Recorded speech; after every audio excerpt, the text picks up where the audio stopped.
Welcome to சன்னாஸ் kitchen. இன்றைக்கி நாம் பார்க்க போகிறது பிரெட் அல்வா தான் செய்ய போகிறோம். அதுவும் பிரெட்டே இல்லாமல் ரஸ்கில் எப்படி செய்யலாங்கிறது தான் பார்க்க போகிறோம்.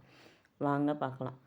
அதுக்கு நான் ஒரு பேனில் எண்ணெயை ஊற்றிக்கிட்டு ரஸ்க் அதில் போட்டு பொரித்து எடுத்துக்கிறேன். அடுத்து ஒரு பேனில் 1 கப் சுகர் போட்டு 1.5 கப் தண்ணி சேர்த்து அது நல்லா கொதித்து வந்ததும் நம்ம பொரித்து வச்ச ரஸ்கை அதில் போட்டு கிளறிக்கிட்டே இருந்தோம்னா நல்ல ஒரு டெக்ஸ்சர் கிடைக்கும்.